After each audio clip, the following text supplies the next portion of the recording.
Hey everyone, welcome to another installment of Harry Potter Theory. In this video, we're going to be covering the top 8 most powerful offensive spells in the Harry Potter universe. We aren't going to be covering defensive or protective spells like sacrificial protection, salvio hexia, or the patronus charm.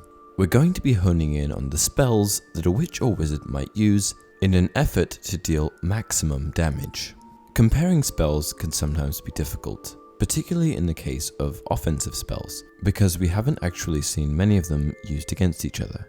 Additionally, the properties of individual spells are usually very unique, and if they were all more or less the same, then it would basically negate the requirement for more spells. With all of that in mind, bear with me in this video as I attempt to rank the top 8 most powerful offensive spells. If you agree with my list, great, but I also implore you all to come up with your own lists. And if you come up with your own, then comment it down below. Without further ado, let's get started. Number 8. Bombarda Maxima. Bombarda Maxima is the most powerful version of the exploding charm, Bombarda. The primary function of Bombarda was to blast open sealed doors or to blow bars off of windows, while Bombarda Maxima allowed for witches and wizards to do this on a much more exaggerated scale. Unlike the tiny explosions caused by Bombarda, Bombarda Maxima provoked large, violent explosions capable of demolishing entire walls. Umbridge notably uses Bombarda Maxima in the films to break into the Room of Requirement. Bombarda is often confused with the Blasting Curse, Confringo, which is used to achieve a similar outcome, causing the targeted object of the curse to explode. Though we don't see Bombarda used a whole lot in the films, I think that it would be silly to ignore its inherent destructive potential. It's a spell that blows things up on a large scale. I think number 8 is fair. I should also note that Bombarda only appears in the films. Number 7. Crucio. Crucio, aka the Cruciatus Curse, aka the Torture Curse, is one of the 3 unforgivable curses, and is widely regarded as one of the most sinister spells in the entire wizarding world. It causes the victim to experience excruciating pain beyond what they could otherwise possibly conceive. The name comes from the Latin words for pain and torture, and alludes to the adjective excruciating, which is a descriptor of its effects. The Cruciatus Curse was freely used until 1717, when it was named one of the unforgivable curses. Known proponents of the Cruciatus Curse include Bellatrix Lestrange, Barty Crouch Jr., and Lord Voldemort. It was most notably used by Lestrange on Frank and Alice Longbottom, driving them into complete insanity. Casting Crucio is said to require a wand and incantation, and its effects are said to vary depending on the caster's desires and emotions. To produce the excruciating pain implied by the name, the caster must despise the victim and enjoy causing pain. Harry Potter, after Crucio was cast on him, described it as feeling like his head was being split open while having his bones set on fire. While Crucio causes immense suffering, it has been expressed that the spell can't actually kill you. It can only stimulate the pain receptors in the body, and for this reason, Crucio is not higher on the list. Number 6. Sectum Sempra. Snape's very own spell, Sectum Sempra. We first see Sectum Sempra in the films when Harry uses it on Malfoy in The Half-Blood Prince. Sectum Sempra is a vicious dark curse that acts like an invisible sword, causing lacerations, hemorrhaging, and cuts upon its target. Often after being struck, the target will lay there motionless as they lose blood. It is somewhat of a specialty of Snape's and is featured in his textbook for advanced potion making.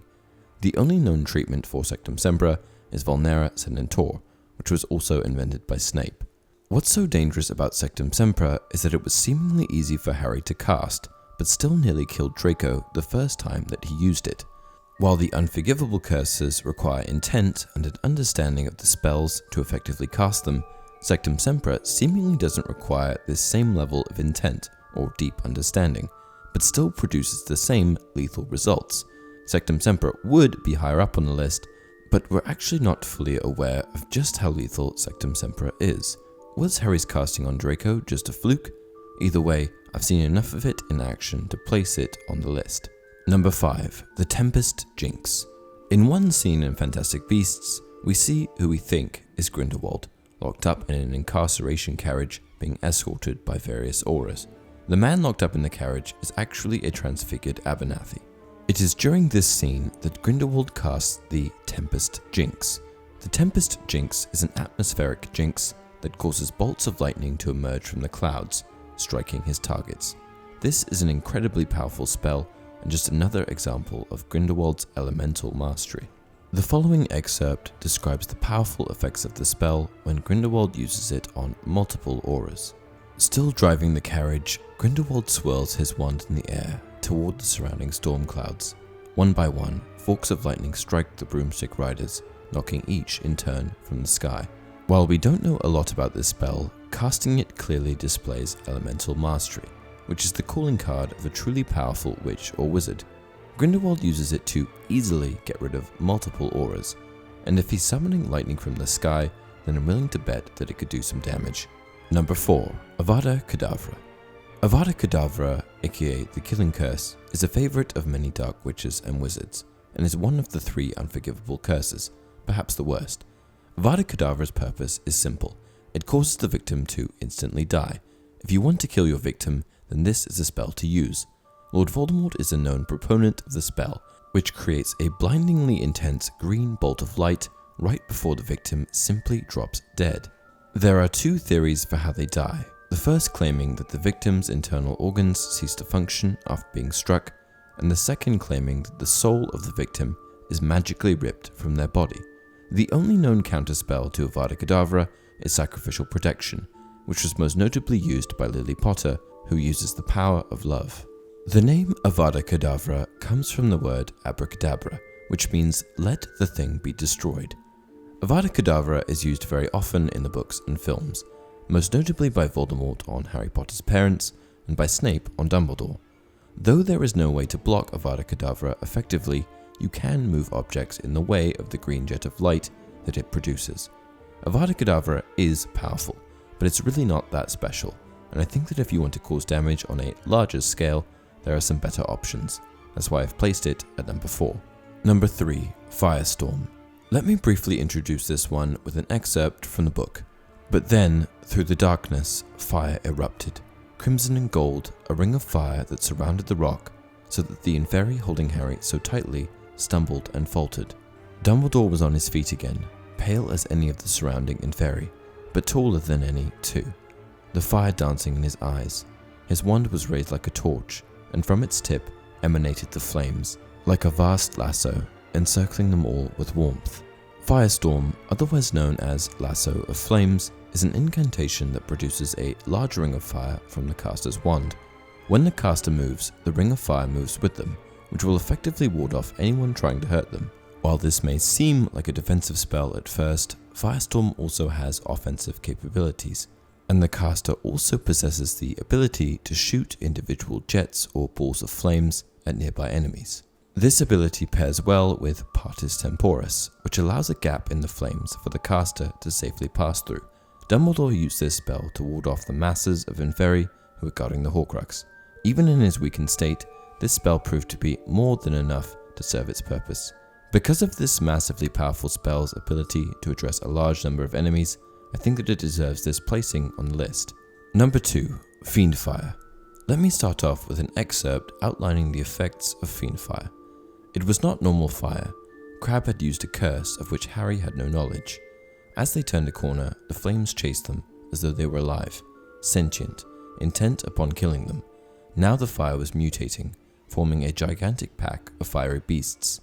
Flaming serpents, chimeras, and dragons rose and fell and rose again, and the detritus of centuries on which they were feeding was thrown up in the air into their fanged mouths, tossing high on clawed feet before being consumed by the inferno. Fiendfyre is one of the most powerful spells in Harry Potter, period. Voldemort is a known proponent of the spell, and he can be seen using it against Dumbledore in their epic duel in the Ministry Atrium. Fiendfyre produces enchanted flames of an enormous scale that essentially destroy anything in its path, often taking the form of gigantic fiery beasts. Fiendfyre is extremely advanced dark magic, and is also one of only a few known ways to destroy a Horcrux. Number 1. Protego Diabolica. Here it is, the most powerful offensive spell. But wait, isn't Protego a defensive spell? Traditionally, yes, but the version of Protego that we see in the Crimes of Grindelwald, Protego Diabolica, has clear offensive capabilities. Protego Diabolica is potentially the most powerful spell any of us have witnessed across all Harry Potter and Fantastic Beasts films. It even makes Fiendfyre look weak in comparison. We first see Gellert Grindelwald use Protego Diabolica in a Lestrange mausoleum. Protego Diabolica is a dark spell that creates a ring of protective black fire around the target. Anyone who is an enemy of the caster will be instantly incinerated when they try to enter the circle. In addition to its obvious defensive capabilities, the possibilities of this spell seem endless, as we also see Grindelwald controlling the spell like a weapon, extending tendrils of black flames towards his enemies. With these tendrils, Grindelwald was able to prevent auras from escaping the mausoleum via apparition. The spell eventually escalates into what can only be described as a fiery winged demon, similar to Fiendfyre. It was mentioned that if the spell hadn't been stopped by the combined efforts of the protagonists, that it would have destroyed all of Paris. A single spell that can destroy an entire city. That definitely outclasses Avada Kedavra. And that's it for this video. I hope you enjoyed it. Leave your own top 8 lists down in the comment section below. Until next time, you're a wizard, Harry!